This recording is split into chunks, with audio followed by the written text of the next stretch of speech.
Yeah. Oh my lord. It is the fall season, autumn, if you will. Shout out to all the girls named Autumn out there because name your child Fall. It don't sound right. It don't. You know? Hey, a lot of wrestling news has hit. A lot of wrestling content has hit. I think perhaps some of the most anticipated wrestling content of all time has hit the airwaves, the stream waves, however we determine waves in this era and this year of 2024. And you know, you know, we about to talk about it. So, man, without further ado, it is time to talk about wrestling like nobody else in the world, which means it is time for the first Black Champ podcast. And yeah, in spite of it all, I am still the pick, the podcast Intercontinental Champion, Camp from the Port. And I am JR Bang. Make sure you rate, like, subscribe, download wherever you get your favorite podcast. Barbershare Network is the home. Make sure you watching us on the Barbershare Network YouTube page, the Twitter page, along with where you can always get First Black Champ, man, which is the group page, the YouTube page. Make sure you follow us on everything at the FBC POD and get that merch. You see Camp with the hoodie on. Look, man, it ain't no other place to start. Even though it's been wrestling going on, of course, we got Swerve in the news talking about black wrestlers. We'll get into a little bit. We got Bad Blood predictions. Bad Blood is next week in Atlanta. Feels weird that we're already basically into October. Facts. So the third quarter is over with. It's now time for the fourth quarter. Go ahead and put the fours up. Not the gangbang, but the significant to let everybody know it's the fourth quarter. Just like you do in college football. It's Bears today, so you already know when we record this Bears after this. So outside of that, man, it's Vince McMahon all day.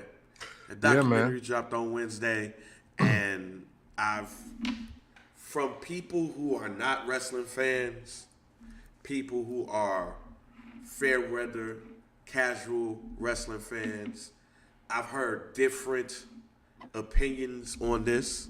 I've heard different opinions on this. But then you also have the wrestling fans who have seen different documentaries. They've seen Dark Side of the Ring, and then just stories that you hear across your years as a wrestling fan. So before we dig into the doc, what are some of your thoughts on the doc? Being as we've seen it, we've seen the Dark Side of the Ring stuff. We've heard all of the rumors that's been out there in various stories. What were your thoughts on the doc? So, my very first thought on the doc, and this is when I got to the end of episode 6. I said, wow, protect the business at all costs. That was my original thought. And I'm going to stay with that thought because I think that was going to be the entire, premise as far as the cast goes. I think the makers of the doc were definitely indeed trying to get like their O.J. Simpson moment. I think they were trying to get their Menendez moment, their Dahmer moment. I think they were trying to do their own version of American Greed, starring Vince McMahon Jr. I really believe they saw it because the first 2 episodes, I'm like, oh, they're getting right to it. But once we got to episode 3 to 6, I think for me, and because you actually have a wider database of wrestling memory than I do.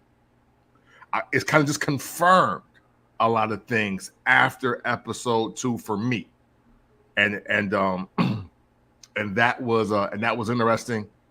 I'm gonna stop there because there's a lot more I got to say. But my first thought: protect the business at all costs.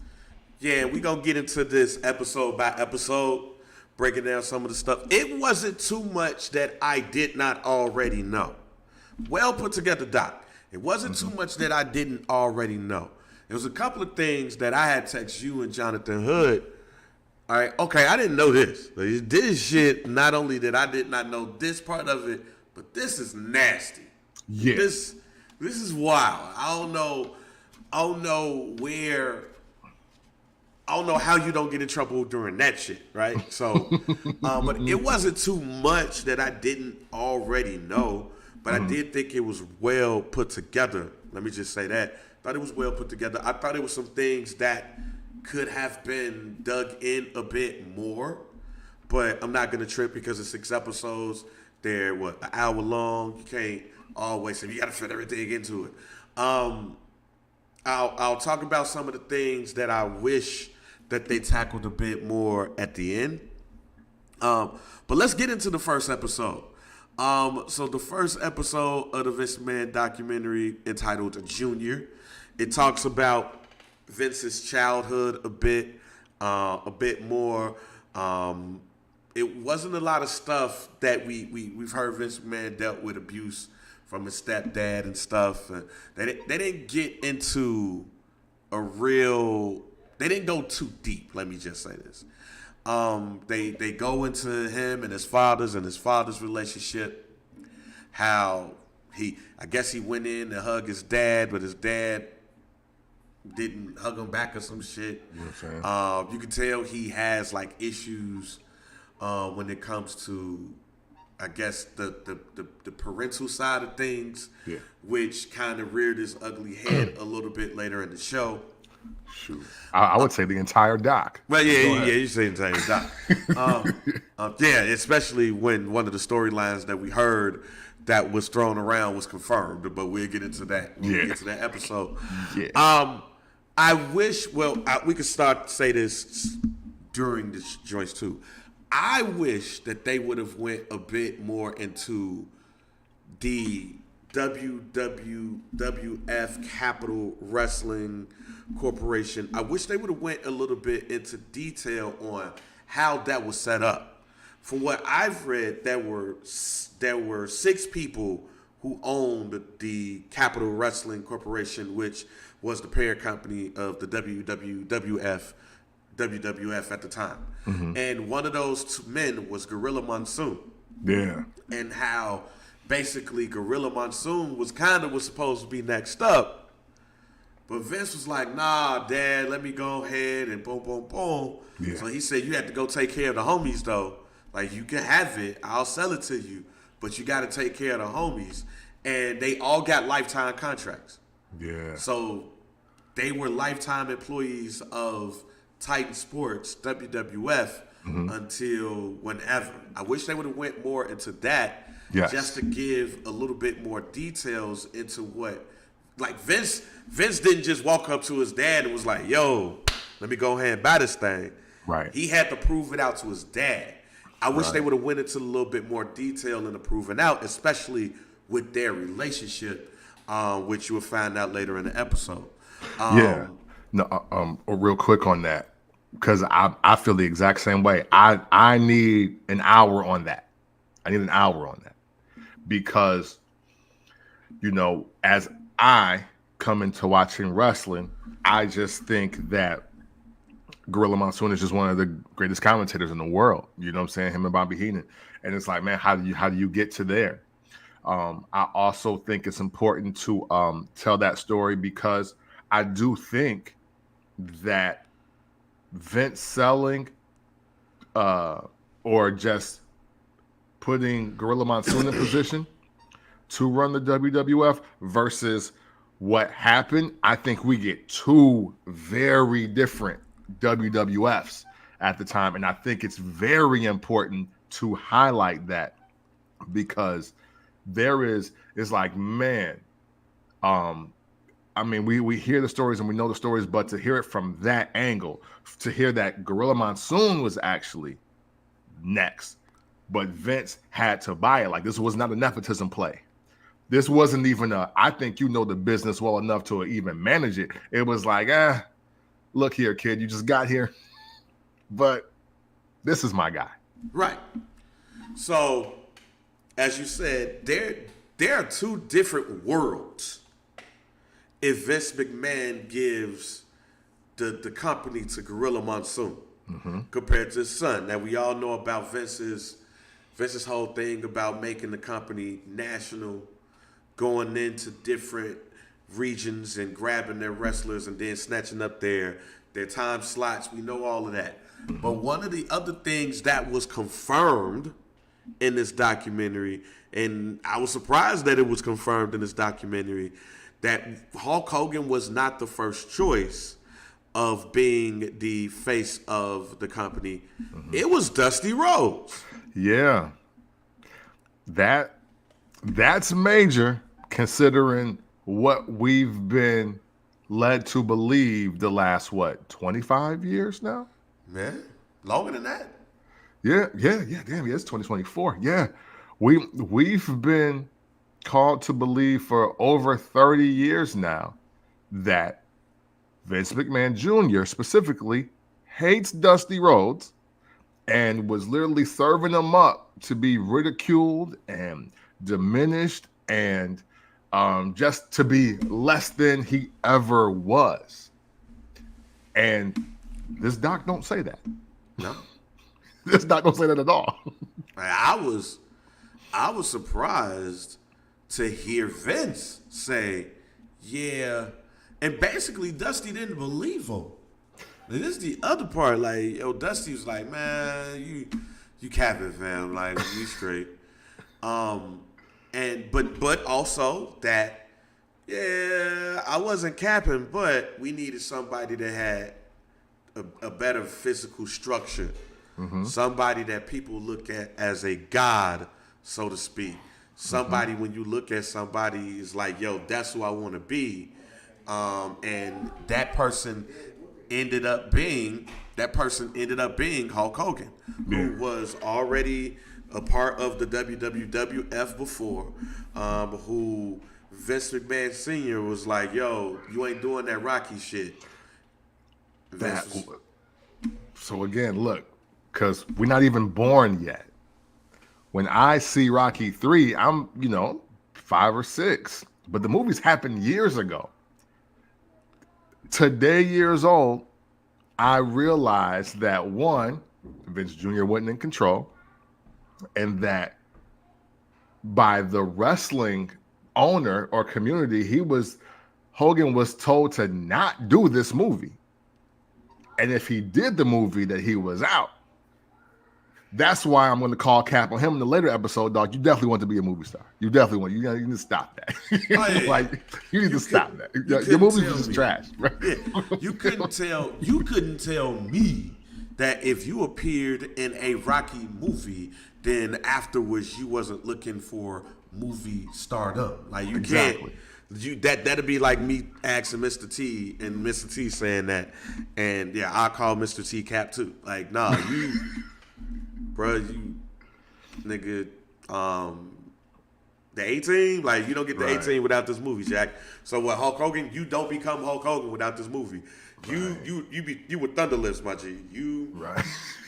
Right. You saw Sylvester Stallone and was like, it's that Arnold dude too. Like I could be one of those three. Like I have the look, I have all that. Hogan, yeah, we call cap on. I just want to be a wrestler after that movie. Right.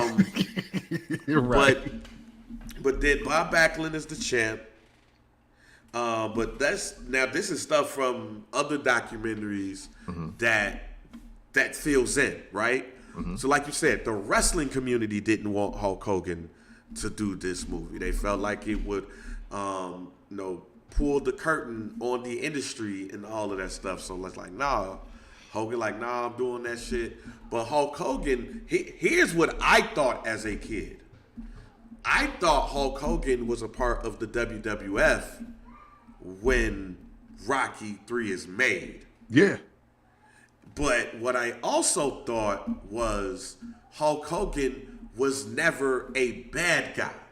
In Thunderlips, he's technically a bad guy. Absolutely. When I become more older and knowledgeable, that's when I find out about Hulk Hogan before Rocky 3. We find out that he's had endless matches with Andre the Giant and slammed Andre the Giant, that he was a heel managed by Classy Freddie Blassie. As I get older in my teens, I start to do my research more, and I'm like, oh, there was a whole Hulk Hogan life before Hulkamania, which that's why if you've ever heard this show, we say Hulk Hogan make you a whole totally different person and make everybody forget about everything that happened before that. It was even funny in the documentary seeing Samba Simba appearance. I saw that and I was like, oh, they kind of mentioned like, yo, when that money come in, hey, we got to do. So the Hulk Hogan that we see in the WWF is a heel. But the entrance of Hulk Hogan back into the WWF when he resigns is Bob Backlund's getting his ass beat. He loses the title to Iron Sheik. He can't get it back, but I'm going to let my protege Hulk Hogan get a shot. Mm-hmm. And that in turn creates the whole thing between Hulk Hogan and the Iron Sheik. Hulk Hogan defeats the Iron Sheik in like 6 minutes. Hulk Hogan is your new heavyweight champion. Yeah. And he brings Hulkamania with him. Yeah. That is the other part. Hulkamania was already born in AWA. They just never gave him the title to solidify what could have become the premier company or the premier region in the United States, AWA. They dropped the ball altogether so badly that Vince Jr. took advantage of it. Now, I agree with that statement, but I want to tweak it just a little bit because that part was genius to me. You know what that whole sequence reminded me of? What's that? Shark Tank. Like, here's Terry, and he has this idea called Hulkamania, and I think this guy could be one of the biggest, baddest wrestlers in the world if he's just given this budget and the story. And then here Vince McMahon being the Mark Cuban of this and be like, you know what? If I can tie this to America and I can really make you American hero, like, yo, I should have you beat somebody from the Middle East. Hey, I got a guy. I know it. You know what? Hey, listen. I'll offer you X amount of dollars for 50% of this Hulkamania idea you got here. And bow, here we are. And that to me is genius because the way wrestling just was, like literally earlier that year, wrestling ain't what they do. Like, Bob Backlund is the champ. He's already got his eyes on Dusty Rhodes. I also thought of two things. Does Hulkamania work if it's Hogan versus Backlund? Does Hulkamania work if it's Hogan versus Dusty Rhodes, which is who's his original pick? And I don't know. I don't know if it works like it worked. I'll even go as far to say this. People got to put more respect on Dusty Rhodes' name now. Facts. Because without Dusty Rhodes, there's no Ric Flair. Without Dusty Rhodes, there's no Hulk Hogan. That's a fact. There is no American-made Hulk Hogan without Dusty Rhodes. And without Dusty Rhodes being like, man, I think you bull job. And not even just that. Hulk Hogan got a lot of his style from Dusty. Mm-hmm. Admittedly. Dusty Rhodes is your favorite wrestler's favorite wrestler, ladies and gentlemen. And he is also taught the wrestlers that are taking over this industry today. Dusty Rhodes needs a lot more respect than he gets. Yeah. And that's something from the first episode. I know this is a Vince McMahon doc, but the first thing that I thought about was, yo, we need to put more respect on Dusty Rhodes, Jack. Yeah. We got to, and it has to start now. Yeah. No, for sure. No, I am 1,000% with you on that because even as the rewrite of history has gone, yeah, Dusty in some top 5s and top 10s now, but the impact the impact of Dusty Rhodes now in what, 4 federations, 5? Like, nah, we gotta. Nobody else did that. Nobody else did that, and we definitely gotta look at him. Just, I mean, hey, listen. Even though I was going to give it to Vince, but when the doc was first starting, Dusty Rhodes might be the greatest mind in wrestling ever. Like, he might be number 1, and it may not even be close. And that's respect to Vince. That's respect to Paul Heyman. But man, and Dusty did it both ways. Pause. As entertainment, as the talent, as the booker, like he mastered both sides of this. The fact that other people wanted that sauce, even when he didn't believe he had the sauce no more. Apparently, Yeah, that's major. yeah. So it's funny to say that, but episode 1 is like, yo, put more respect on Dusty's name and Dusty's impact. Whether it's the choices that were made, the things that was not chosen, all of this stuff has had far-reaching things. Before we get to the second episode, could there have been, whether it's national or not, do you believe that it was somebody else in that time frame, for what we know, that could have been the lead for that company? Man, it's because it's one name that comes to mind, and it only comes to mind because of what we learned from Dark Side of the Ring, and even kind of in this documentary. I think the only other person that you probably could have thought of and chosen is Jimmy Snuka. Yeah, which was wild. So it's like, and really love Jimmy Snuka, fam. Like, yeah, it was it's a wild turn of events, right? A wild conundrum, if you will, because when you look at Hogan versus Jimmy Snuka, it's just like, well, one definitely appeals to a wider audience, but I officially gotta get more up to speed on Jimmy Superfly Snuka. I have to, because right now I'm not seeing it. I'm just not seeing it. And respectfully, by the way, but this is how I'm introduced to wrestling, though.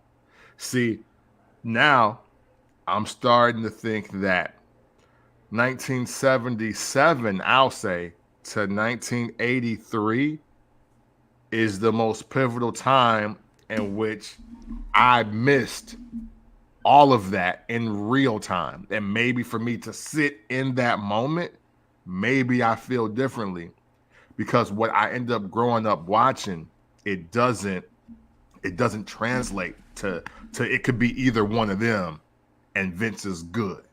Yeah, I think we grow up on Jimmy Snuka wearing boots and just like doing that shit. Like we grow up when Jimmy Snuka pops up at WrestleMania 5. We don't grow up with Jimmy Snuka splashing Don Morocco off the top of the cage in an Intercontinental Championship match. We don't get that Jimmy Snuka. Right. We get Jimmy Snuka that loses to The Undertaker in The Undertaker's first WrestleMania. He's not quite jobber, but he's not what inspired Mick Foley to be a wrestler. That's not the Jimmy Snuka we see. Yeah.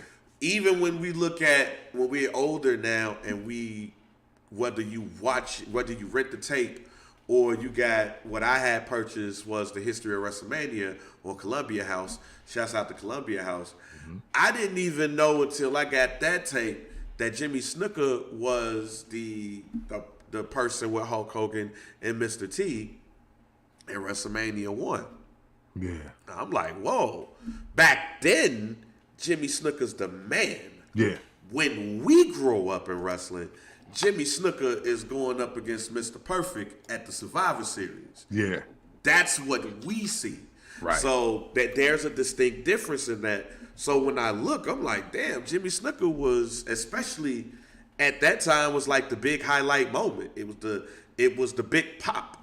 Madison Square Garden, I think it was, off of the cage, Don Morocco. Hell, learning even Don Morocco was an intercontinental champion was something for us. Right. But let's move on to the second episode, which is Heat.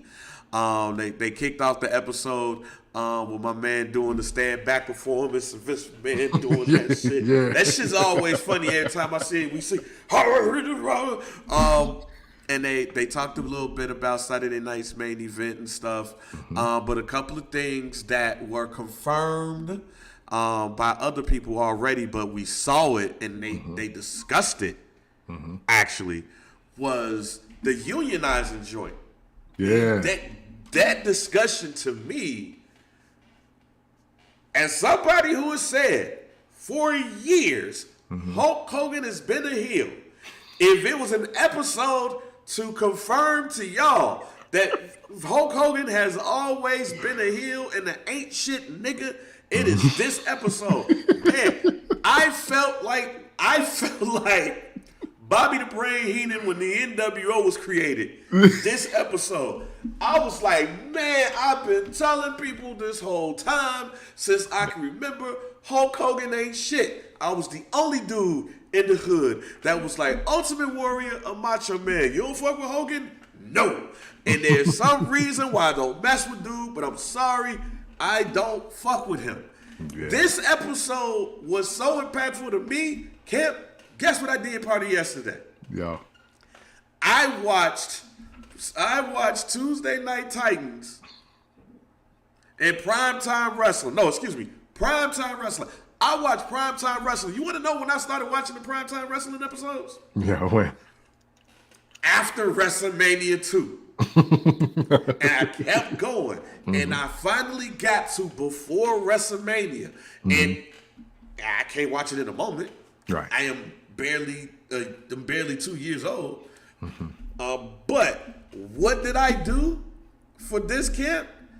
I watched it for when the whole thing between Paul Orndorff and Hulk Hogan ends, and the Andre the Giant saga begins. I watched that episode where they showed the Piper's Pit, where Hulk Hogan came out of nowhere. It was like, yeah, Andre, you're the greatest, and you're number one in my book, and blah, blah, blah. I was like, yo, where the fuck Hulk Hogan come from? Like, he really just came out of nowhere. This ain't even about you. Andre the Giant looked at that nigga, was like, man, what the fuck? Then I watched the next episode where he challenged him to fight at WrestleMania. Andre, no. Then Bobby the Brain Heenan. And then, if you don't believe him, believe this. Yeah. Like, I watched that from when it started to when we got it. And I said to myself, man, y'all really was cheering for Hulk Hogan at this time? Like, I really was in shock that people were cheering Hulk Hogan after what I really, really sat down and saw. Like, Gorilla Monsoon is really trying to cape for Hulk Hogan and say, hey, man, he just tried to congratulate a friend. Nigga, no. Well, see, and this is the genius of Vince McMahon. One, I want to say this too, because now for my second thought of this, back to my Shark Tank thing. Hulk Hogan only has subjective and objective loyalty to Vince McMahon. That is it. Vince McMahon and money. That is that. I am very clear now that Hulk Hogan may be the greatest POS human being of all time. He literally might be. And that is rough to say. As somebody that bought that damn workout set that Paul Orndorff had, like I had it. You know what I'm saying? I can tell you how the first cassette starts. That's how much I know. But then it also brought more life to Jesse the Body's color commentary. Yeah. Like that Chump Hogan line that's real heat. It's real. That's real heat. He's like, yo, that Chump Hogan. Hey, like now the pose downs make sense. Hey, yo, no, this is what a Roy Free body looked like. This is what like yo, everything Jesse the Body Ventura had done now in the 80s when I caught it makes way more sense now. It makes way more sense. That shit was not kayfabe, ladies and gentlemen. That shit was pure hate. Yeah. And you know what? Even though we don't consider it at this time, what Vince McMahon did to position Hulk Hogan effectively as he started his runoff with beating up foreigners. Like, you think about it. I mean, look, Iran. Andre the Giant is not from America, right? Like he's from France. He was like, yeah, we're gonna beat the French up too. I'm a real American. And look, that's how 80s Americans thought. Yo, F Iran, F Kuwait, F the French, F everybody. You know what I'm saying? Like, yo, Bang constantly gets on me for being racist against Europeans, and he's wrong. But that is the blueprint for what built the WWF the way it is. You don't get Hacksaw Jim Duggan over if we don't already have this inkling in our mind that, hey, yo, no, America's just better than everybody. Let's beat up all the foreign people. And that's the other underlying story that's happening with Hulk Hogan. So, again, I realized a long time ago that Hulk Hogan and the WWE was peak 80s because 80s was peak patriotism. Facts. 80s was peak patriotism. If you can't get a motherfucker over, just turn a motherfucker to a foreigner and you love the United States and then you good. Like niggas like Corporal Kirshner would have never made anything in life. Like he would have just been a straight jobber if it wasn't for the fact that he put Colonel by his shit. Mm-hmm. He didn't make it like Sergeant Slaughter them, but he had a career basically because he was Colonel. Like if Duke the Dumpster Drosy if Duke the Dumpster Drosy was an All-American garbage man, he'd probably have a longer career. Actually, going back a little bit to the first episode, a little flag pan on this. Yeah, a little flag garbage can or some shit. Going back to the first episode too. The building of WrestleMania and all of that stuff.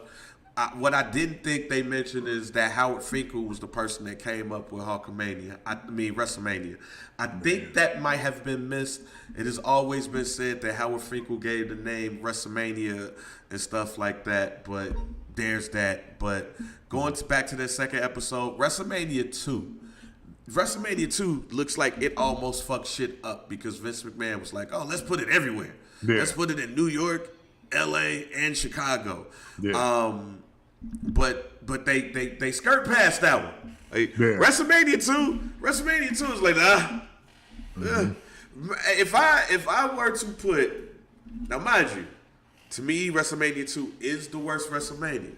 So my analogy might not be the best, but I'll explain in rap terms because the album don't get talked about like it should. Volume 1, Volume 1 In My Lifetime. Jay-Z's In My Lifetime Volume 1 is the WrestleMania 2 of sophomore albums. Except it should get talked about more because you did have some good moments. But it's heat on there. There's heat on there. You got that NFL versus wrestlers battle royal, Fridge and then Bob Fralick. It's some heat on there. Yeah. But it did give you know, some. They gave you Roddy Piper versus Mr. T in the boxing match. Yeah, we got body slam. I understand, but they skirt past the shit.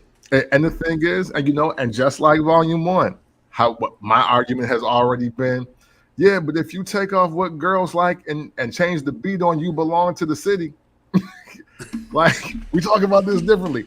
And I think if Vince McMahon just picks one city to do it in, Like if he just picked Chicago, That's right. like because the Fridge won there, like that's why I think WrestleMania 2 should just been in Chicago, and I picked Chicago versus New York and LA because they put the Fridge over in that battle royal. So it's like, yeah, you start the night with that, end the night with Hulk Hogan beating King Kong Bundy. I think it's a win, but it's just like, yo, you're trying to do too much. Like you got it. Like we got it. You don't give a fuck about the territories. Like we get it. Yeah. You got all the top stars, but let's bring this back home. Let's reel this in, and just do this. And so, I like how they explained the closed circuit versus the pay-per-view. Like that made total sense to me, and it looked like what Vince McMahon was trying to do was pay-per-view without pay-per-view, and that's why it was that. But it was interesting to say the least. How they really talked about it, like, yeah, that wasn't really the greatest idea, and it's like, oh, but let's talk about that. Like, I want more detail. Give me 10 more minutes on this. Yeah, I really want to get more detail about how that shit ended up being trash. But they did afterwards. They did the whole angle where Andre the Giant was suspended.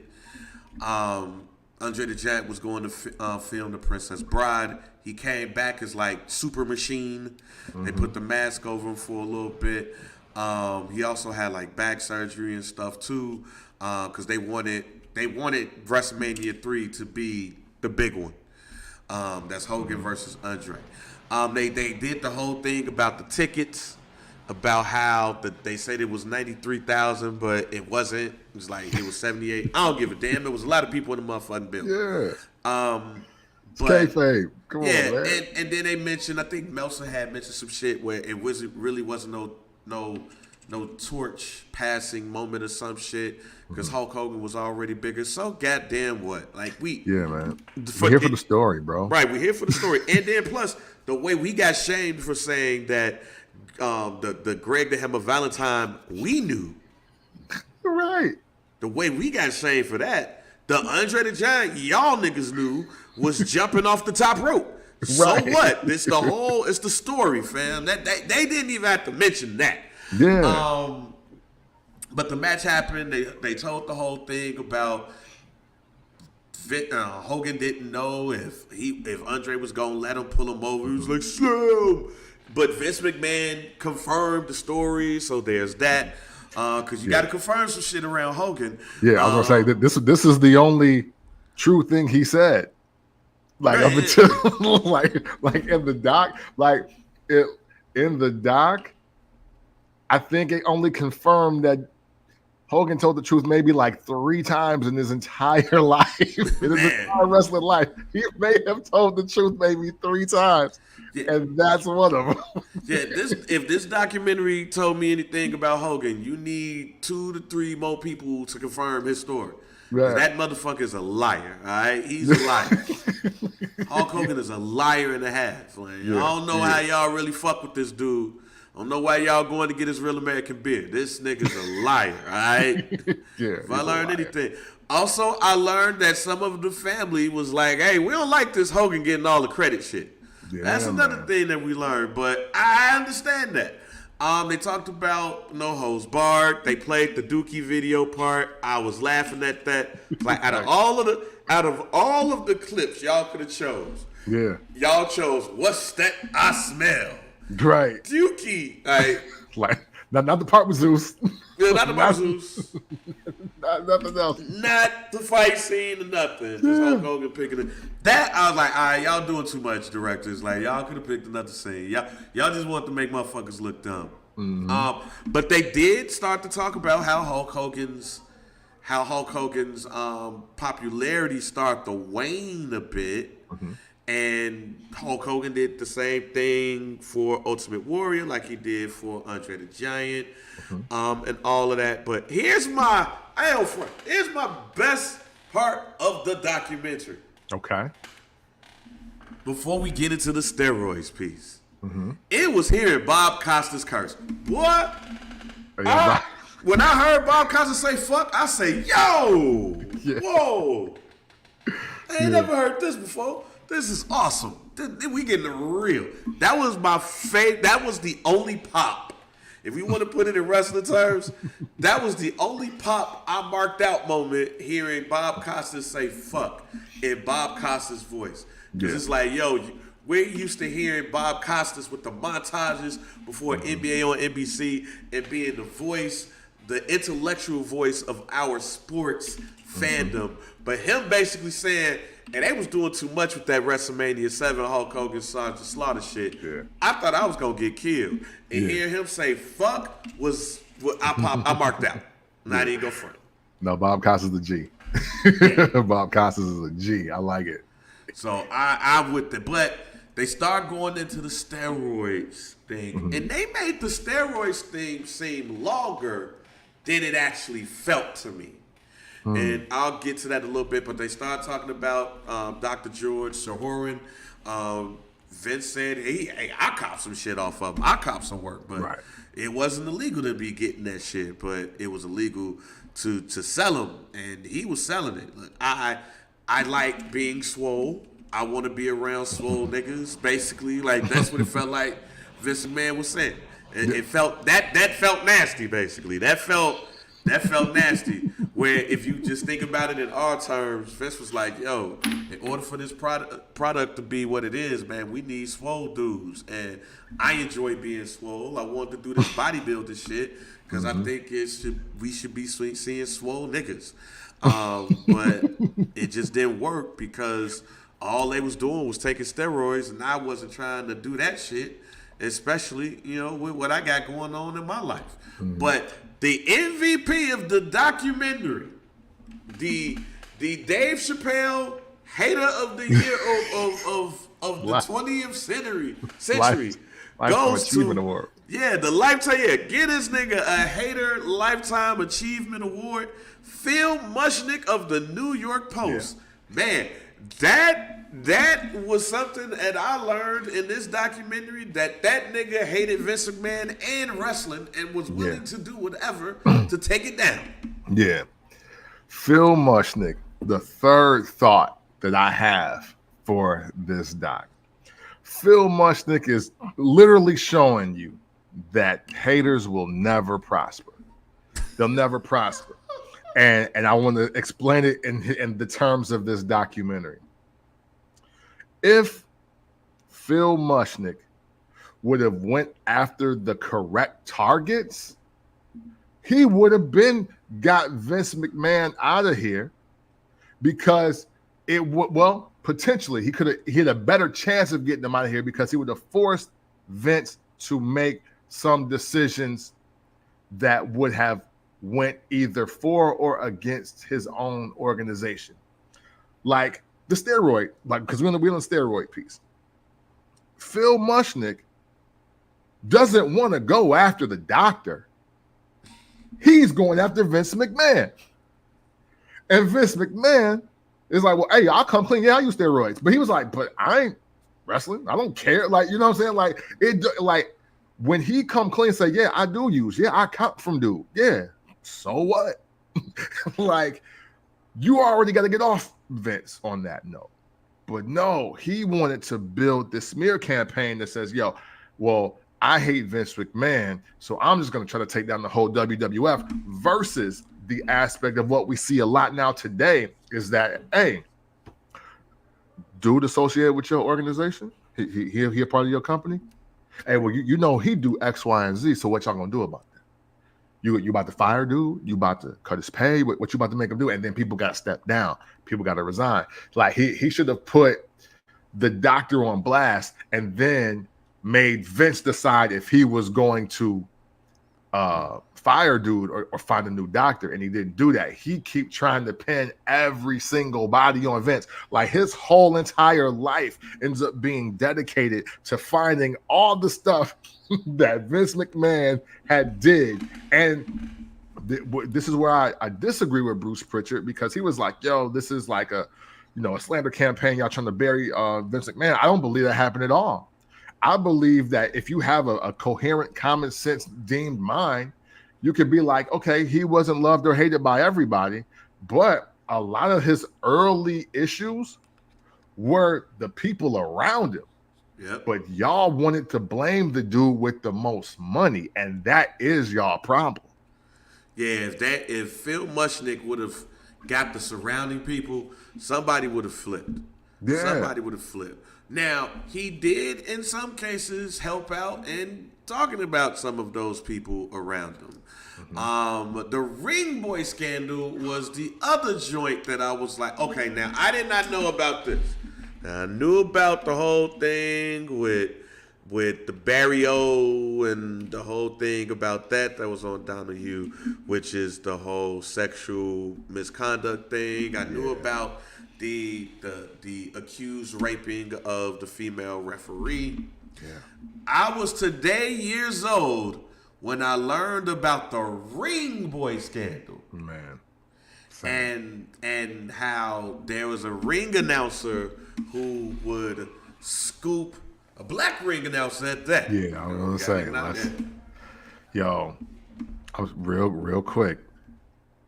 That was the most heartbreaking moment in this doc for me because one, it's a black dude I had never heard of, so he literally has been kind of scrubbed out of history, as far as the WWF is concerned, and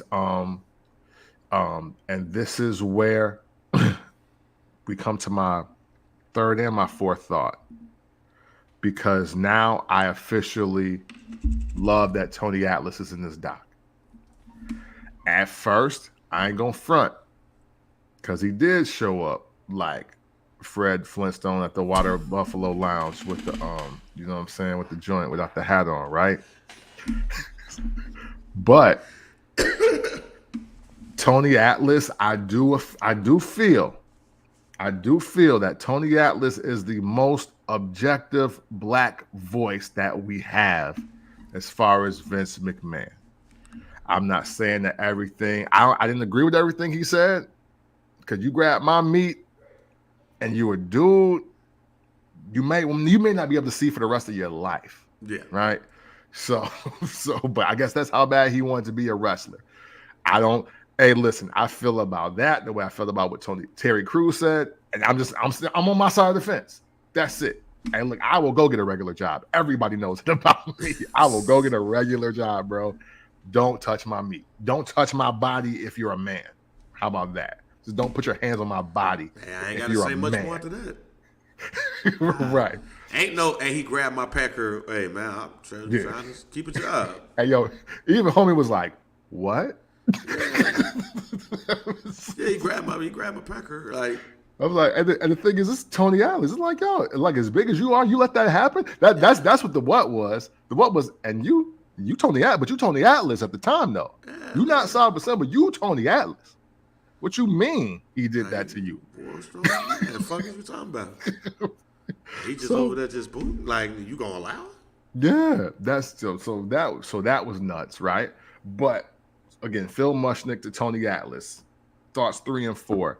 The whole Ring Boy scandal, that was terrible. That was crazy.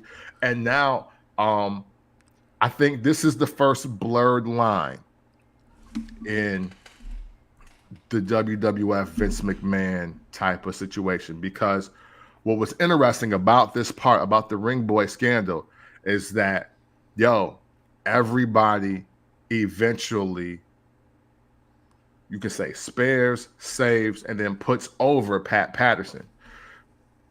What I took from it, and I'll let you take over from here after this, is like, hey, this Ring Boy scandal is crazy, but this ain't Pat.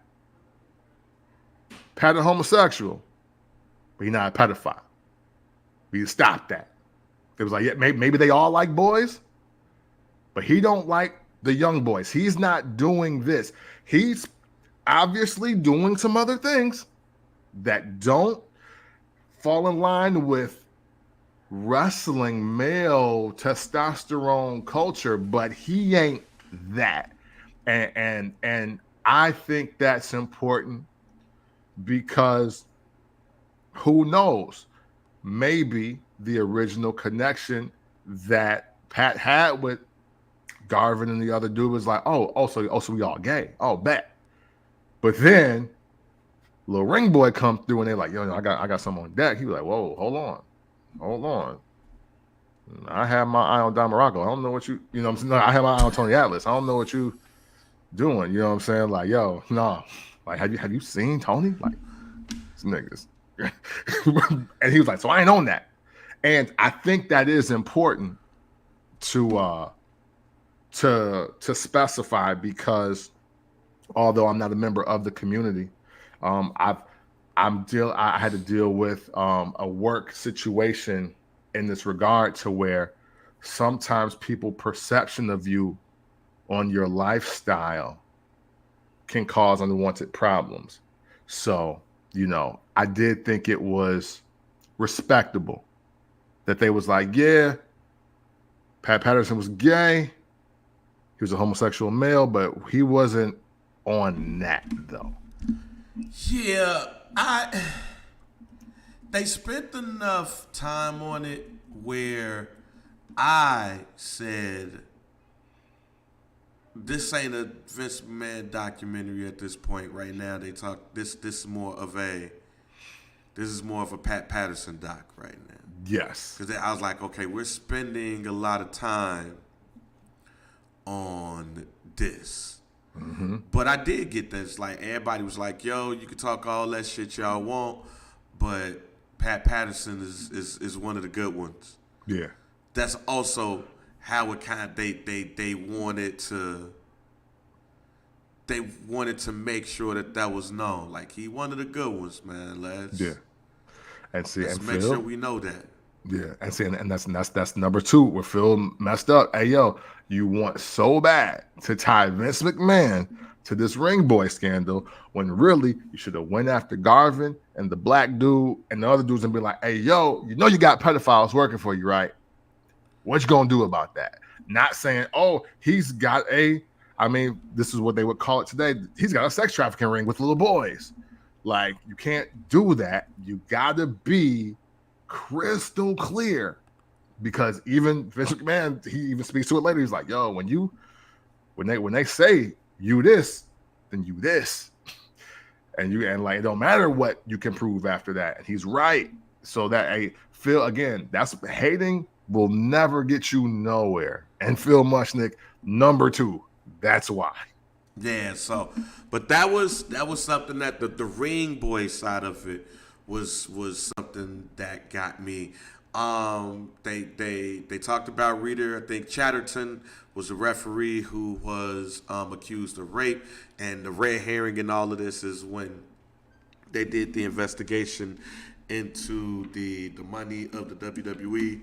They did that investigation, and there was a woman who received a multi-million-dollar settlement from the WWE, being accused of rape. Put two and two together. He says he ain't do nothing wrong, but he gave her a couple of million to make this go away.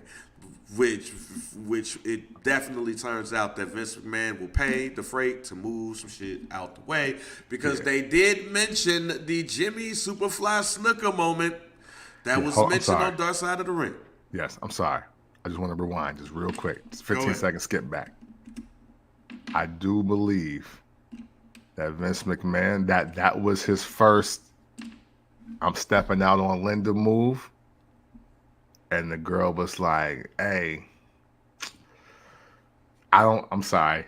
We can't victim blame, but you know where I'm going with that. I do believe that two things could virtually be true at the same time, but the fact that he highlighted in his own way, I was definitely hitting chicks while being married, and it was wrong, but I did not stop doing it.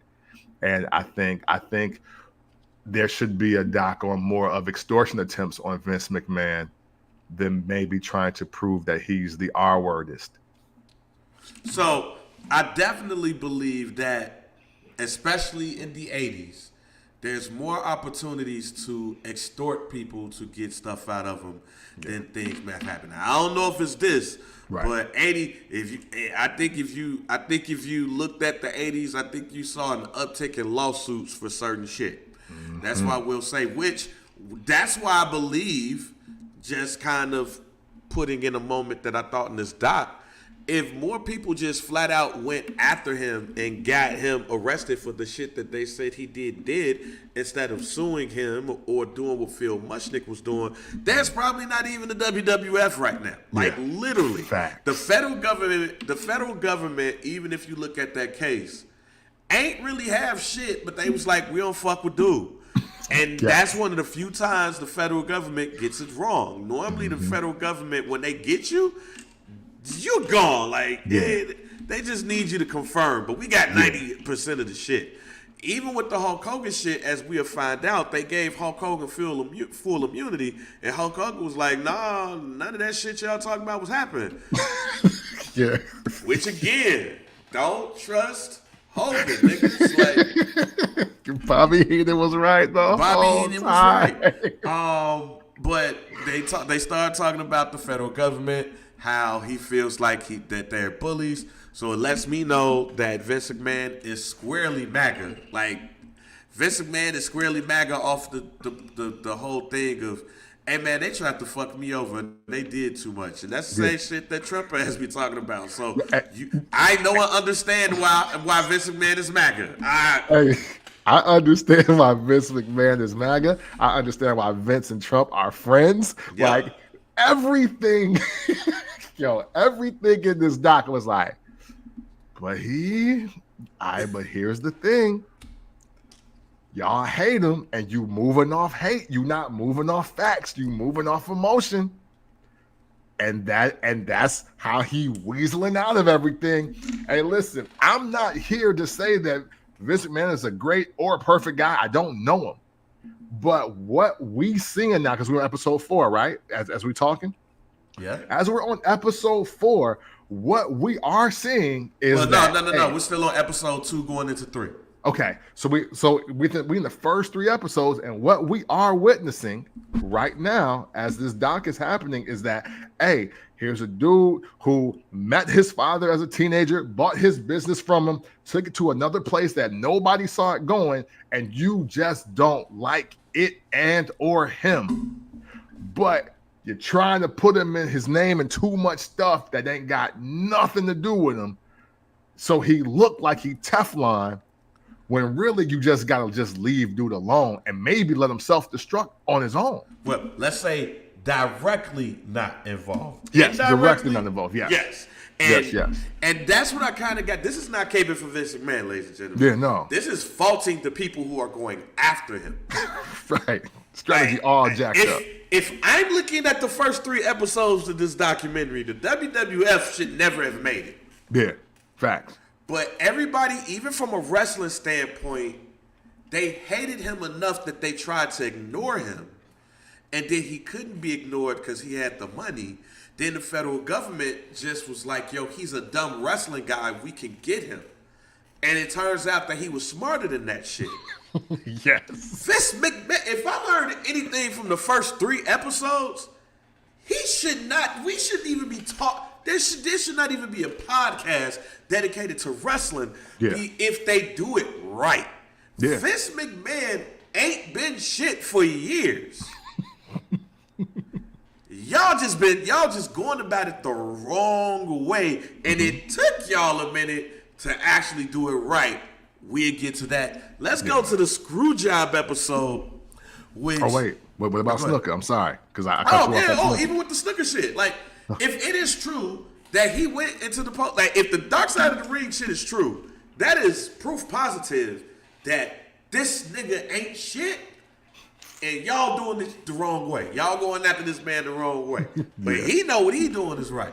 If the way that they presented it on Dark Side of the Ring and the way that it was presented here was 2 different things. Mm-hmm. They said my man came up into the police station with a suitcase. They didn't.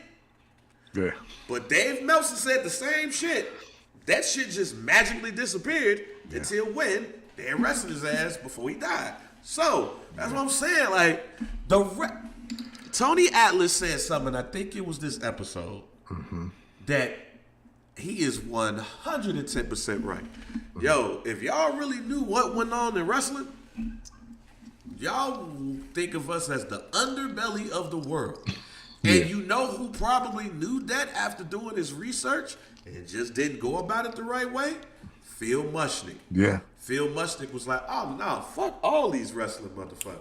Right. They nasty, they womanizers, they take steroids, they do this, they do that.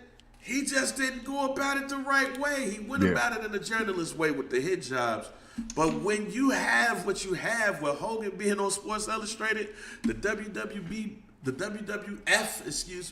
being at the top of the food chain right now when it comes to entertainment, they took over the 80s. It's gonna take more than some editorials. Yeah. To take them down. All right, that's it. So now let's go to the screw job episode. They start with the Wendy Richter shit. Yeah.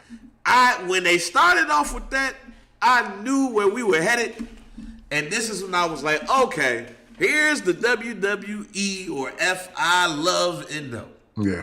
So let me first say this about the Wendy Richter shit. If everything they said about this shit was true, Wendy Richter got to sit her ass down. Yeah, Yo, facts. you dropping the title today. Ain't no, Right. you dropping the title today. So on that one, Vince was well within his right to get his belt off of her. If he not go, this ain't a real sports thing. This is entertainment, my nigga. Yeah, baby girl, you're not Cyndi Lauper. What you mean? Right, Cyndi Lauper is Cyndi Lauper. Right, you ain't with her. You just with her. So when I saw that, I was like, okay, here we go. But here's when I realized that this steroid trial was a little bit longer than I thought, or at least it felt like it due to this doc. They start combining the steroid shit with WCW Hulk Hogan. And I was like, wait a minute. That shit went on this long? Yeah. Didn't realize it.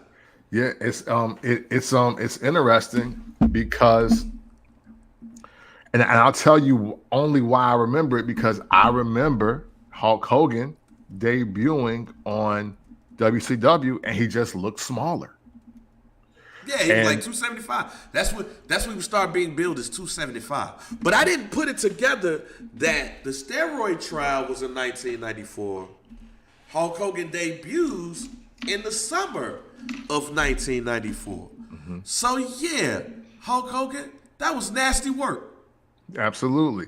You go like, hey, look, and this is another reason why Vince gets bail. Why does he get off scot-free? Because Hulk Hogan goes to Arsenio Hall. He lies even after Vince was like, yo, just come clean. Like, yo, it's cool. Come clean. He's like, no, I've never taken steroids either, brother. Like, I was like, oh, what are you doing? And then, like, he leave in the aspects to get the heat off of everything going on. And then he goes sign another contract because you shoot whack TV shows and movies. Yeah, I didn't realize the steroid trial ended in July of 1994. Hulk Hogan signed in June. So I was like, oh, I did not realize the connection. Yeah. I was like, oh, okay, so that's screw job number 2. Yeah. There's the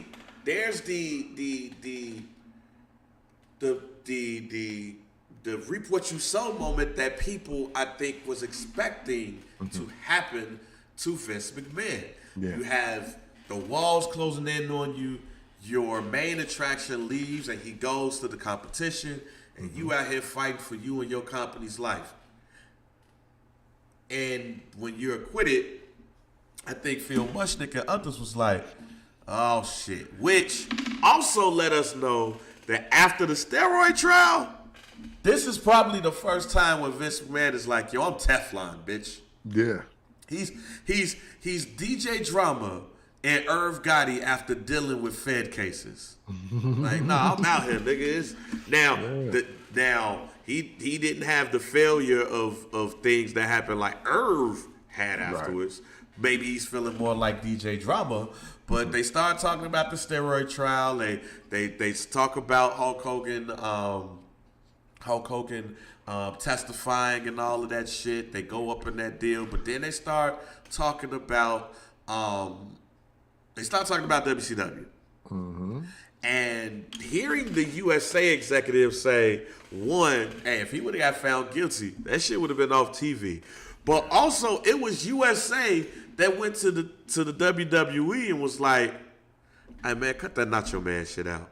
Yeah. But Ted Turner was like, yo, I think this shit's funny. Like, that shit was hilarious to me. And it's hilarious to me because that kind of explained the success of both. Because I thought all that billionaire Ted Nacho Man's, I thought all that was trash. I thought it was super stupid. And I was like, yo, why do they keep doing this? This sucks. So, but Ted Turner is laughing his ass off at it. But yet, the USA was like, yo, nah, this week. you gotta get rid of this. It lets me know that rich niggas laugh at other rich niggas when you're richer than them. Facts. That like, if anything, that whole thing to me made me realize that Ted Turner was like, oh, look at this broke ass nigga trying to get everybody right. laughing he was at like, me. oh, that's funny. A whole ass billionaire fan. This shit's hilarious. Y'all see this shit? Nacho Man, like this shit. This is hilarious. Maybe we should buy this shit and we should put it on Saturday mornings on TNT.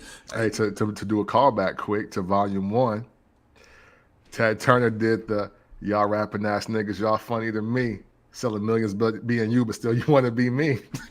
So, hey, yo, I was like, yo. I'm like, yo. Like, he laughing because he's like, no, I got $1 billion. That's what he wasting his money on? That's what he's spending it on? Yeah, hey, yo, man, call Tom Zink. Tell him I got something extra for you.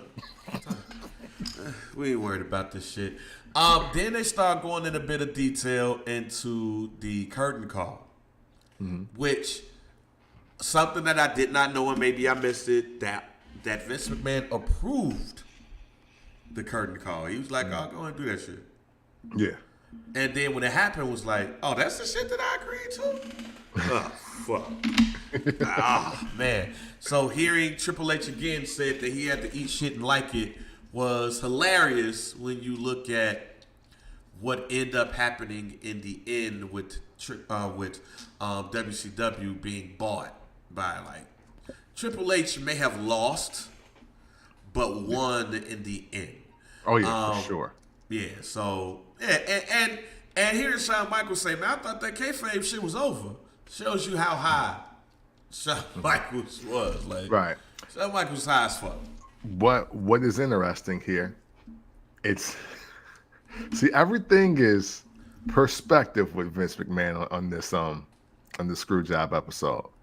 Because I'm sure in Vince's mind, he meant, oh, you want to do something after the show? Okay, yeah, bet. Y'all go out, kick it, have a beer, whatever. I don't care.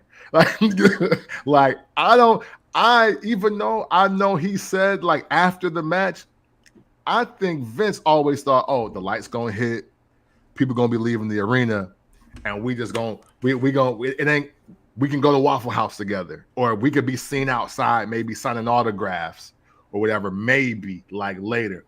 I don't think he okayed for the match to end and them to come right out and start kicking it and showing love.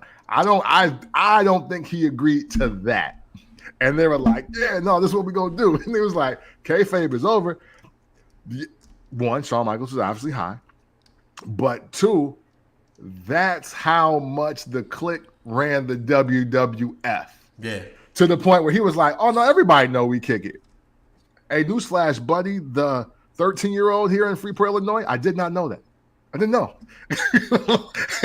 like when in the 90s, I did not know that. Like, I had no idea y'all were friends. I had no idea that this match in Madison Square Garden ever happened. And none of that. I didn't know anything about contracts, anything. So no, Sean, you're wrong. Yeah. It just shows how he was high. How high he was getting. Then they start getting into the Montreal screw job.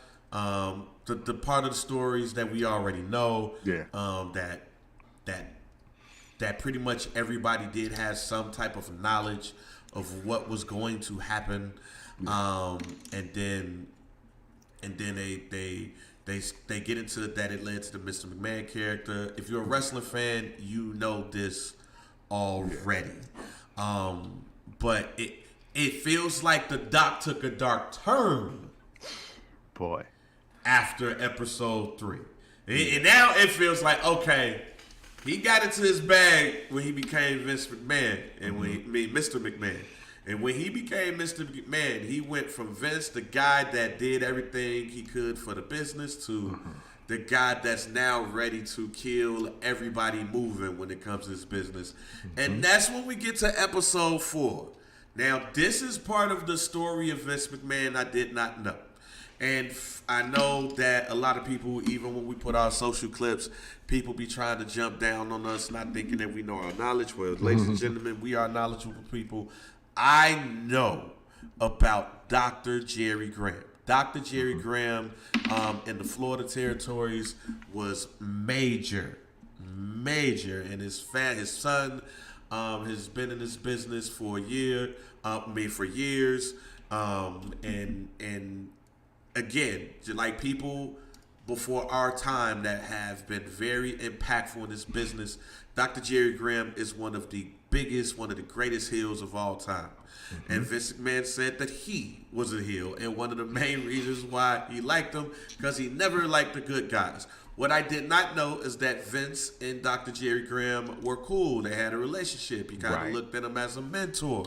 He dyed his hair because of Jerry Graham, and he drove him around and shit. And if you know anything about the story of Dr. Jerry Graham, just go look at it at Dark Side of the Ring. Yeah. He was a very flamboyant character who had a lot of vices. Yeah. Yeah. A lot of vices. Whew. So when they started the episode with that, I said, I see where we going now. Yeah. We going to hell. Like, this is where we are headed to hell. And we're about to get an inside look. With a detailed explanation.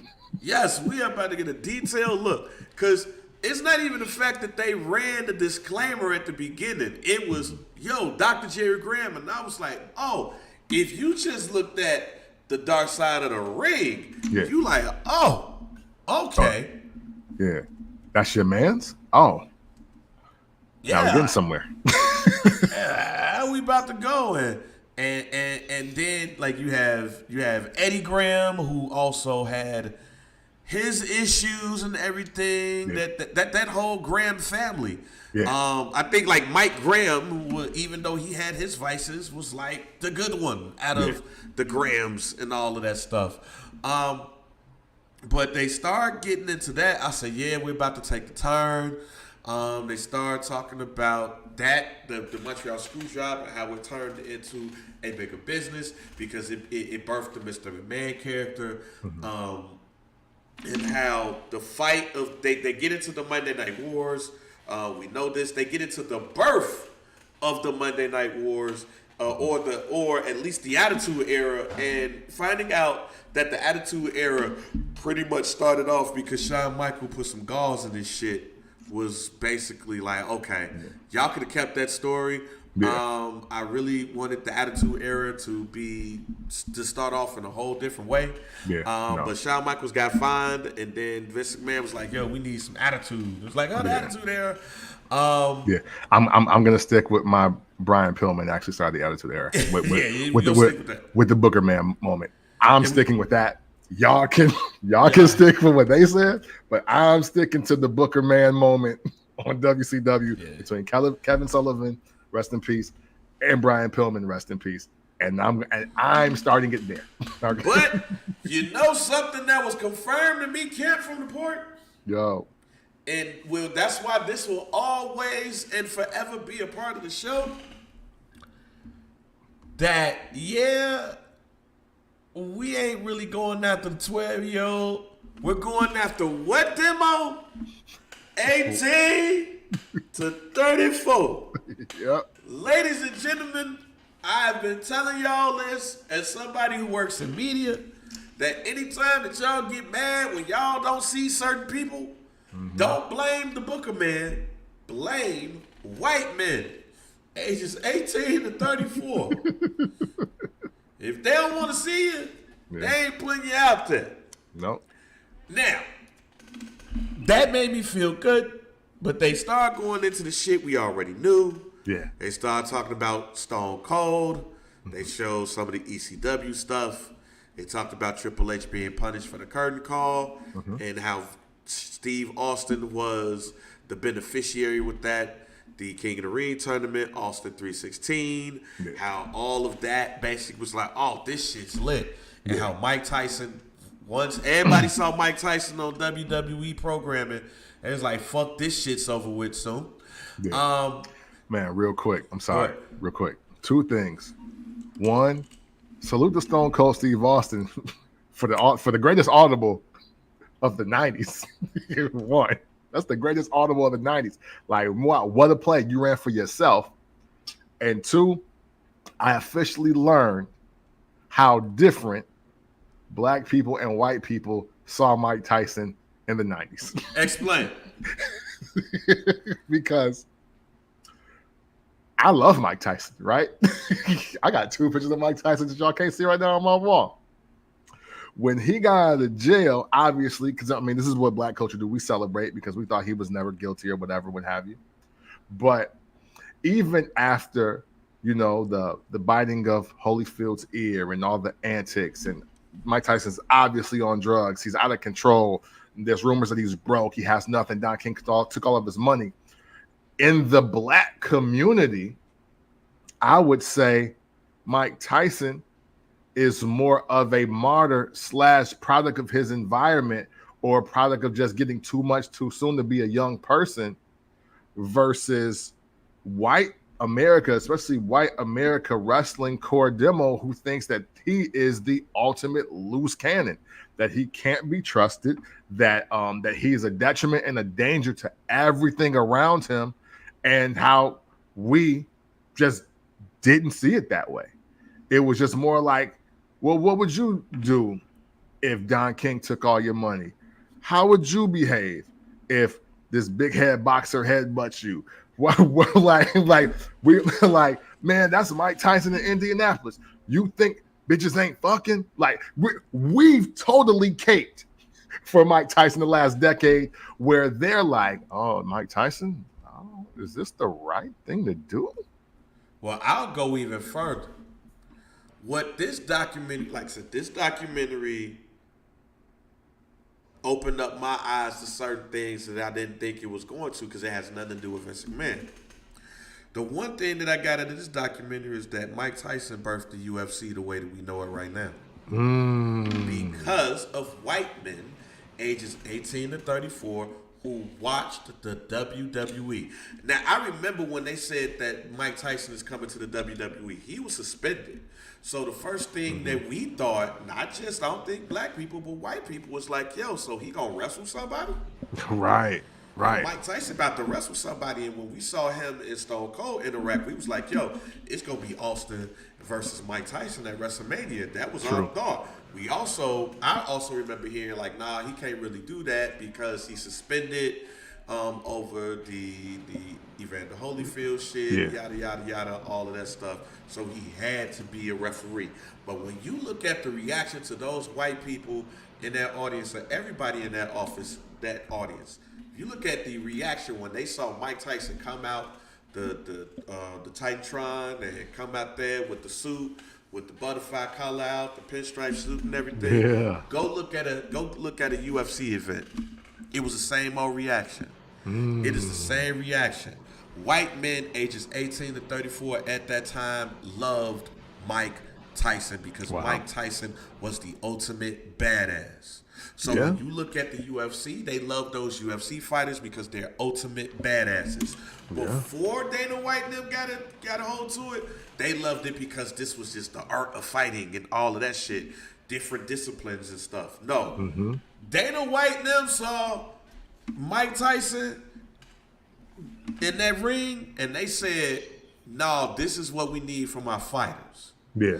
I don't think there's a UFC the way that we know it if it's not for Mike Tyson in the WWF, that WrestleMania, because that, to me, when you look at the fan base, that's the same fan base that we see now. Conor McGregor, byproduct. John Bones Jones, byproduct. All of I like those, it. all of those type of people. Yeah. Yeah, Are the like your people- Chuck Liddell, your Rampage Jackson. Boom. Yeah. That Yo, was hey, to- see, I love that. See, thank you for that because I love that from Mike Tyson. I love that based on just some of the rumblings in real time for them as they're talking about that. It's like, yeah, like that's just the power of having somebody like Mike Tyson around, and you just got good people around him, or just people that are just willing to take care of the money. That's awesome. I like that. I'm gonna run with that. Thank you. Yeah, so that is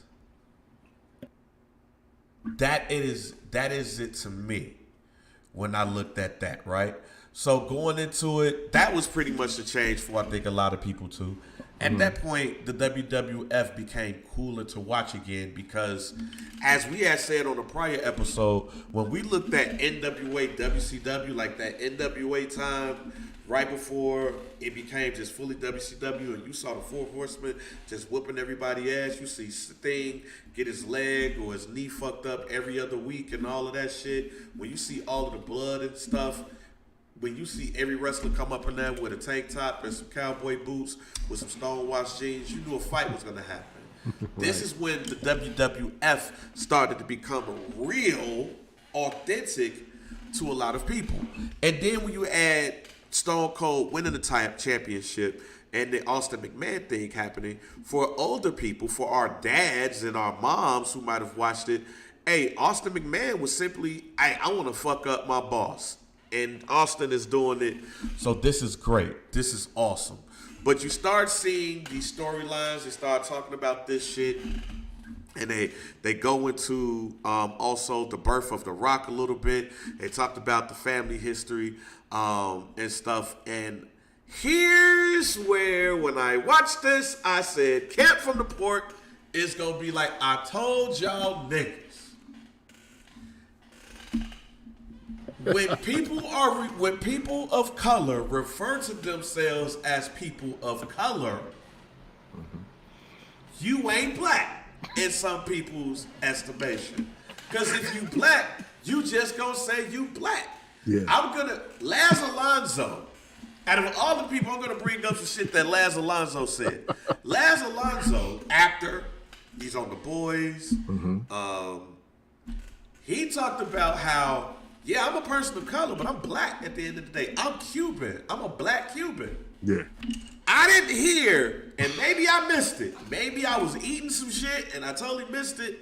But I didn't hear The Rock say first black champion. No. I heard first person of color. Yeah. Yep. That's When what you heard. technically, he's not the first person of color to win it because that would be Yokozuna. Right. Your own family had already did this as a person of color because he wasn't Japanese. But even if he was, Japanese is still a different color than white male. So I had to look this up just in case I wasn't tripping. The Rock recalled informing Vince McMahon that he was going to make him WWE champion. The Rock said that he would be the first champion of color. Vince said, I know, but I don't see that. And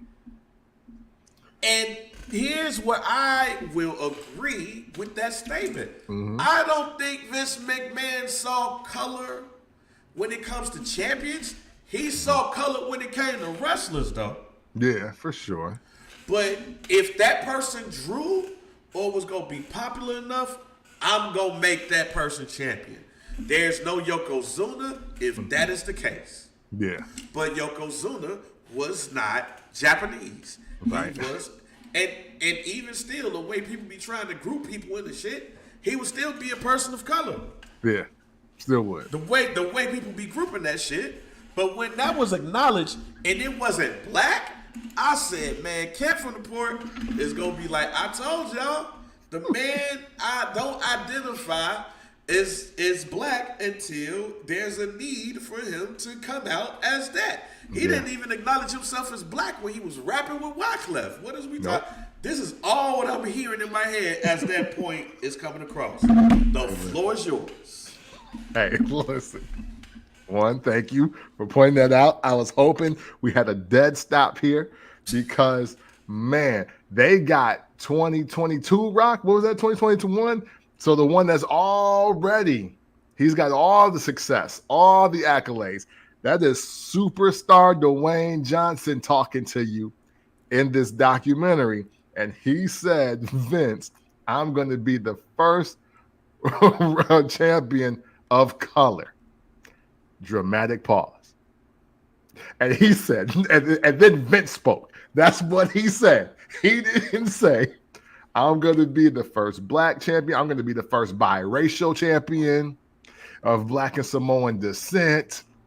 He didn't say none of that. He said, I am a person of color. I am a champion of color.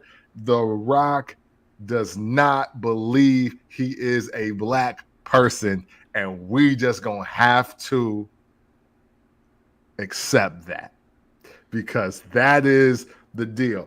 And I'll say this to the other point, because I do look at wrestling and the black people in it a lot differently now in 2024 than I did in the early 2000s. And even before Kofi won the title and after it, and then in the 90s and all that. Because I think Tony Atlas said something very important. He doesn't believe that Vince McMahon is a racist. And I got to admit, I'm kind of leaning towards that side heavier than ever, because as we look at the type of humans that were wrestling when Vince first got in the business versus what they have evolved to, like half of these white guys weren't even marketable enough. So you know that the black wrestler had to be even less marketable. To me, this was also a good chance to maybe somebody get a TikTok or something from Butch Reed or somebody else, because it has to be documented that the black people that Drew got looked out for. Even on Young Rock, Rocky Johnson is literally seen as a draw. He is a big draw through the 70s. Him and Tony Atlas. So were there so many of us? I mean, again, even when black OGs is talking about wrestling back in the day, they only highlighting 4 or 5 of us. Yeah, It's Ernie Ladd, it's Bobo Brazil, depending on who know what. It's Butch Reed, Tony Atlas, and and the Junkyard Dog. You know what I'm saying? Like that was it. So fast forward to the damn Rock, Superstar Dwayne Johnson. That's how I'm going to refer to him now. Superstar Dwayne Johnson from the door, and I love how they built his story up as The Rock, because he even in the nation, he even emphasized on this promo how it ain't a black thing. Bro, you really don't want to be one of us, huh? Like, you just really don't. Like, that's why we don't listen to your Tech 9 record. That's why. That's why we don't listen to that. You know what? Let me shut up. You know what I'm saying? Like, I almost said something that was very wild, and there was going to be somebody black that says to me, "No, you're lying. You're wrong." And I was going to say, "Hey, listen, man. Out of respect, out of Tech 9, because it's not disrespectful of him." Yeah, no. I got the feeling I know where you're going, and it's cool. It's cool. Hey, we'll talk. We'll talk off air. But yeah, man. Hey, listen.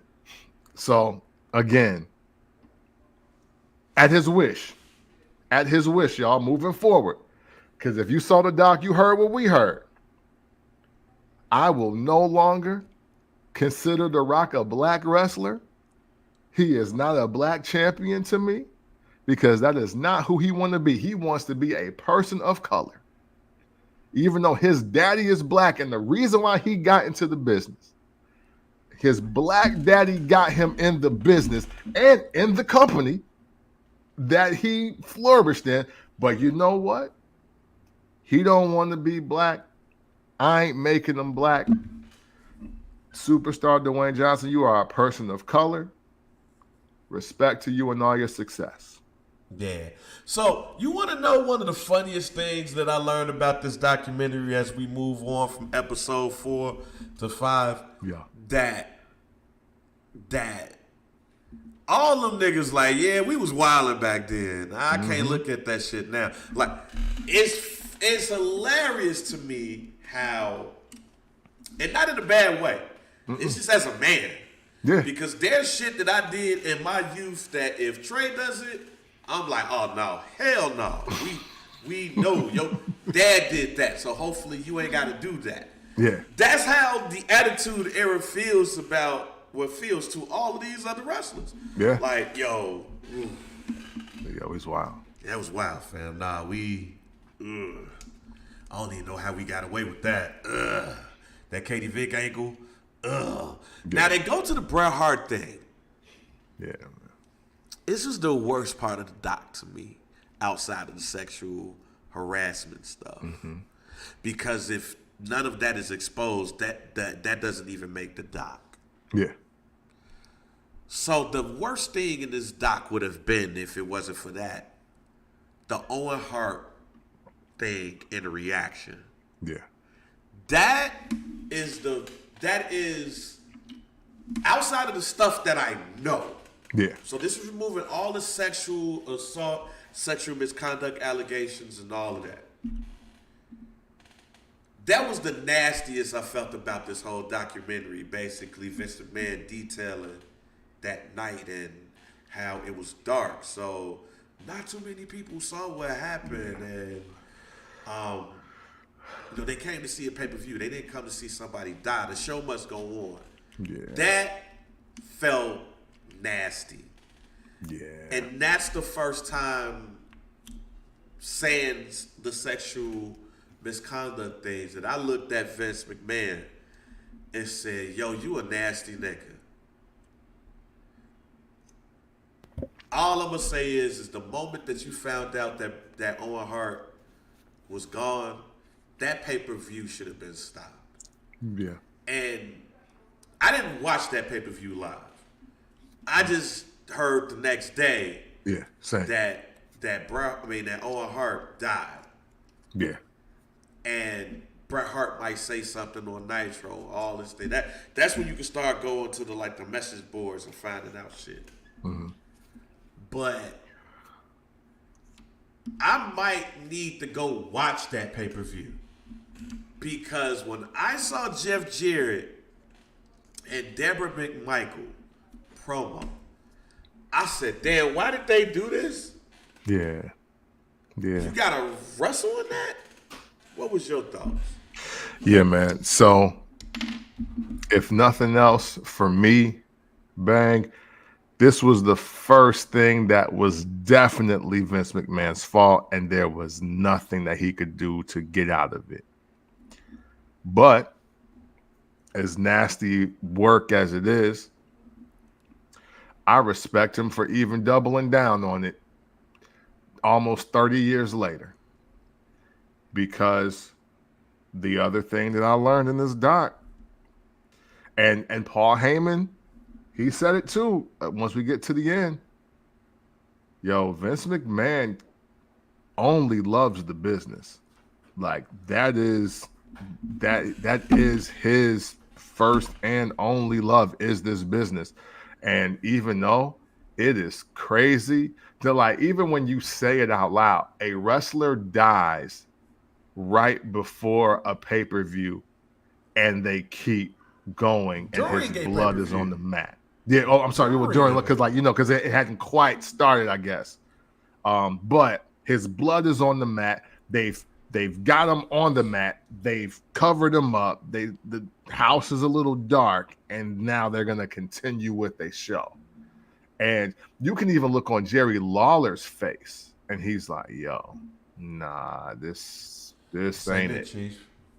And the thing is, unfortunately, there are no feelings in business, and I think that we've learned that in media. We've learned that just by watching a lot of things that just happen and go on in this world.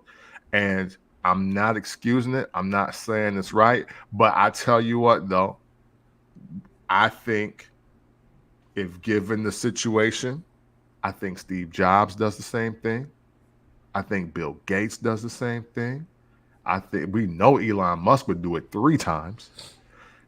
um, Jeff Bezos. I don't think you could point to one multi-million billionaire in America or anywhere right now who unfortunately is not going to make that exact same call. And that don't make it right. It's just me saying like, wow. But that is literally what being all about business is truly all about. And and you can tell nobody's over that. Yeah, and I wanna speed through 5 and 6 because now we get to the sexual assault allegations, which we've already talked about on the show. Yeah. Me simply put,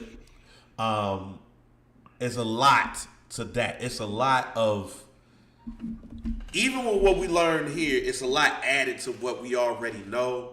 Yeah. Where it is so much stuff where it is hard to me, it's hard to put out an opinion because there's some shit that is like, come on, y'all, like that feels extortion like, but then you start to see the Mr. McMahon character take over, and the reason why I said this is because everybody loves Vince McMahon. It seems like everybody's like, yo, he's like a father, he's this and that. Here's the most eye-opening thing about this documentary, and where I would ask you, after looking at this documentary, what are your thoughts on Vince McMahon? I think the most eye-opening part about this documentary is that a lot of people was like, yo, Vince is like a father to me. But then when they say, what is Vince McMahon's legacy? Everybody was like, yo, I can't answer that shit. But Tony Atlas, the man who was around a lot of the nasty, nasty shit that used to happen in this business, he said he's the greatest promoter of all time. Yeah, there's a lot of nuances to things, but the one thing you can't take away is that this business is not where it is if it's not for him. He is the greatest promoter of all time. But when they asked everybody else that shit, I hope they actually gave that and they just didn't put it. Because if you ask John Cena, The Undertaker, Trish Stratus, Triple H, Shawn Michaels, his own kids, if you ask them what is his legacy and they say, I don't think I'm the person to answer that, that to me is bad. That to me is like taking the fifth. Fam, you should know what that man's legacy is. And even if it's a complicated legacy, you should know what that is.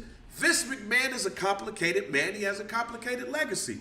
He's given us this business in the form that it's in, and we can't take that away from him. Right. There's no AEW. There's no ECW. There's none of these organizations without Vince McMahon taking over the WWF.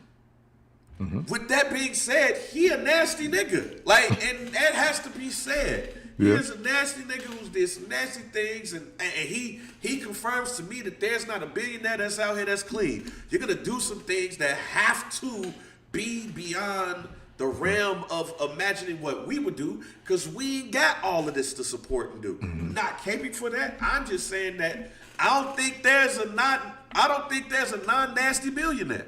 I just don't. So that's a complicated legacy. You can look at everything that this man has done, even for the people that he's done it for. At the same time, yo, he ain't shit nigga. Yeah, hey, you right.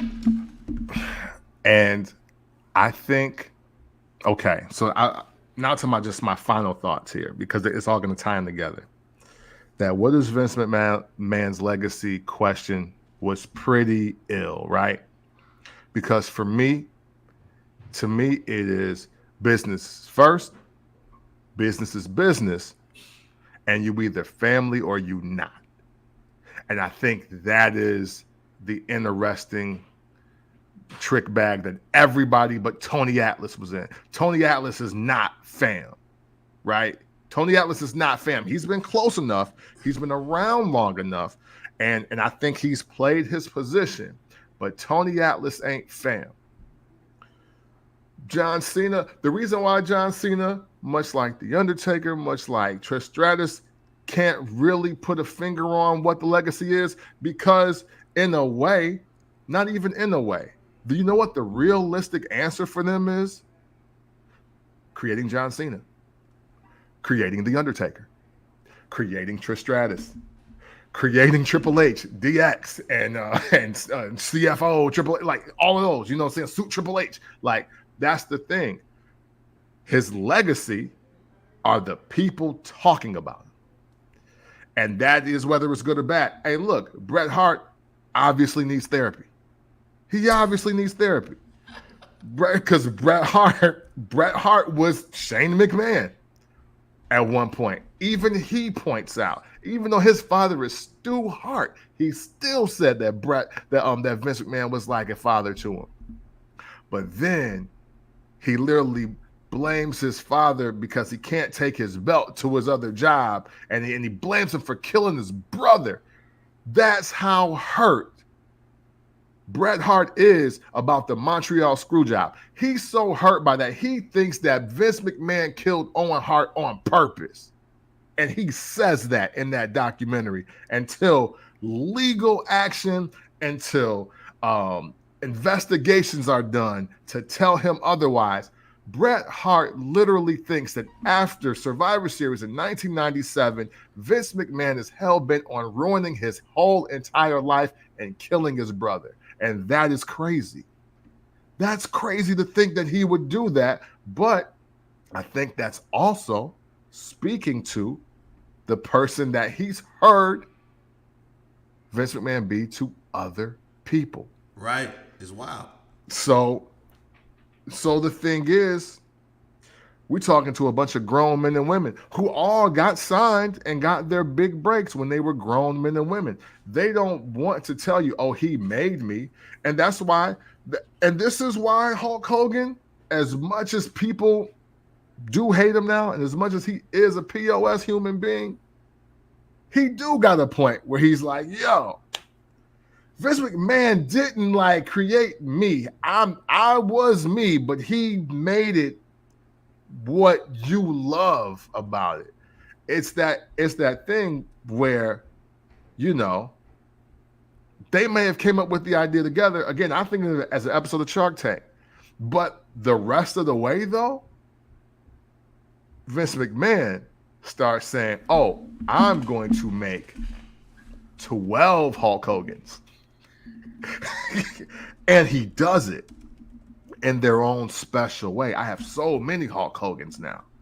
And the reason why these people can't answer what his legacy is because they got to admit, well, it's creating me. Who am I without Vince McMahon?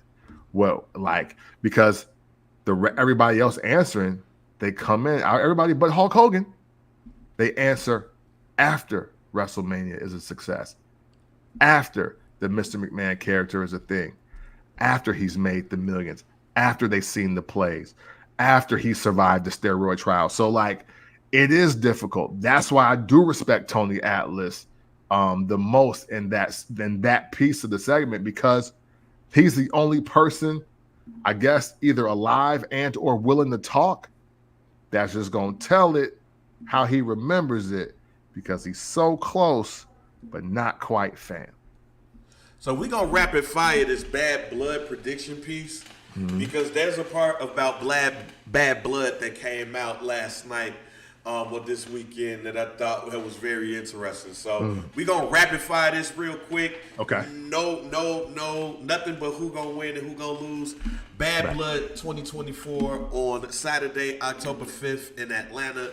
Shouts out to my cousin-in-law. Her son is going to be in the building because he goes to Arkansas Pine Bluff. Cody Rhodes, love black folks. Shouts out to Jonathan Hood for asking the question about Cody Rhodes and the culture he really loves us black folks. Yeah. But we got a question about some things around black people. But Liv Morgan versus Rhea Ripley, who you got for the title? I have Tiffany Stratton. Oh. Yep, not changing. Tiffany Stratton, that's my pick. All right, well, I got Rhea Ripley in this one. But that's interesting not to get choked the other day. Damian Priest versus Finn Balor. Who you got? I'm gonna go Damian Priest. I'm gonna go on the Finn. Okay. Gonna go on the Finn Balor on that one. CM Punk, Drew McIntyre, Hell in a Cell. Who you got? Who wins the feud? Because this is the one, right? This is the This end the of the rubber trilogy. match. Yep. I'll go CM Punk because he's supposed to be the face and he needs it. All right, I'm going with CM Punk as well. Nia Jax and Bayley. So of course this ain't gonna be Tiffany Stratton. Who you got? Yeah, I'm going Nia Jax.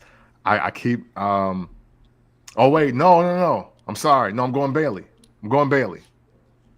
Okay, I'm going Bayley. Then Tiffany Stratton. That's who I got. Okay. You don't go over on me, bitch. She's going over on Bayley. and Cody Rhodes and Roman Reigns versus the Bloodline. Who you got?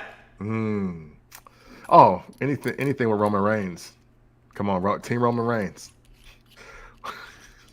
I have the Bloodline.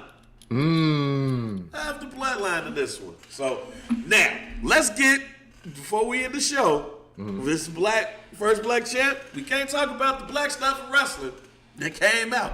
Yeah. Swerve Strickland and Mercedes Moné did interviews on the Breakfast Club this week. Yeah, man. Swerve Strickland mentioned some things about race. I guess there's some people in the WWE that was concerned about how he's one of the highest paid wrestlers in the business now, and he put it on race. But then there was a tweet that I saw. It was a tweet that I saw. And in this tweet, they explained about black folks and pay-per-views, or black folks and premium live events since Triple H has been in charge. Uh-oh. And apparently, ain't been a lot. Uh-oh. Now, when we look at the matchup for what we have currently going on for Bad Blood, ain't no black people on here. Yeah. No, it's Samoans, and Samoans married to blacks. It's peoples of color. Yeah. Signed superstar Dwayne Johnson. Yeah. Oh man, Hood, don't make me laugh. We gotta hurry up over this. Oh wow. But there's no black people. You have Bobby Lashley. Now you have black people in NXT. You have some black people that's resigned. Cedric Alexander's one of them. But Bobby Lashley is more than likely on his way to AEW with the Hurt Syndicate, not business. You have Swerve, who's now been put up at the top of the card. And people have wondered about Triple H in race relations ever since Booker T. Yeah, that's a fact. And stuff. How do you feel about the lack of representation of the culture during Triple H's era? You know, on the main roster. Right. You know what? I'm not going to react to it yet, because part of me thinks a lot of the things are happening because we don't have Big E. And I'm going to be respectful to that. We all thought more was going to happen for the Street Profits, and specifically Montez Ford. I think I said 2 weeks ago, yo, what's up with that? Now, he reportedly, according to his wife, he has been hesitant to pull the trigger because he don't want to leave the homie. Okay. You know what? Hey, look. And I'm glad you brought that up, because I remember saying, like, yo, what is Bianca Belair doing? So, listen, it's something to be said here. But I don't know what quite yet. I'm not going to go off the far deep end and say that Triple H is racist or doesn't want to see black people win or succeed or strive. But I will say that you can tell that there is a change, but fortunately or unfortunately, though, he ain't force fed us nobody yet, though, and that's my dilemma. Like, I don't feel anybody's being force fed. So I look at NXT and I look at all of the black talent surrounding everybody at NXT. There's a lot. I mean, Trick Williams is the face of NXT right now. Yeah. You got Jada Parker, who's been in a big spot. They just it just seems like it's black and people of color all over NXT. NXT feels like it should be on UPN sometimes.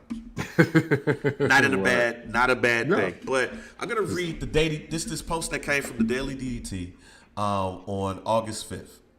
And this is through July 31st. Black talent make up 15% of the in-ring performers on Raw and 20% of the in-ring performers on SmackDown.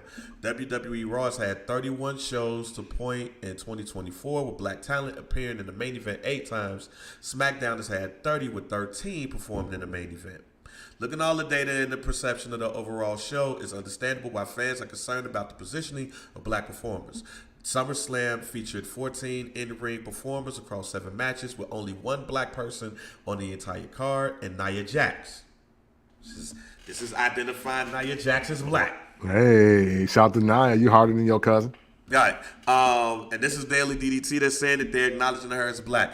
Money in the Bank before that featured only 3 black performers, and Naomi Zoe Stark, who I did not know that was mixed until today. I was today years old finding that out. And Carmelo Hayes. I just thought she had a bad tan. I thought so too. I was today years old. So when I look at this, I think where there's smoke, there's fire. Okay. Here's my thought. Who is the Triple H guy that's black? That's what I'm interested in. Who, if we know that in these circles, there's that one that people mess with. All right. Who is Triple H black person? It can't be, in my opinion, it can't be Big E because since he's been in his role, he's been hurt. Yeah. Who is that? Carmelo Hayes came to the main roster and didn't do shit until he was in this best of 7 that we didn't even know that was a best of 7. Man, right. Bianca Belair is Bianca Belair. Yeah. We know this. She was that before. She's going to be that afterwards. If what she's saying about Montez Ford is true, he don't want to pull the trigger because he don't want to leave Angelo like that. All right, that's on him. Yeah. Who is that person? This even goes back to what I had said last week, that if y'all going to break up the New Day, somebody got to be Shawn Michaels and somebody got to be Marty Jannetty. Yeah. We eventually need to find out sooner rather than later who is that main person on the main, that black person on the main roster that is the go-to.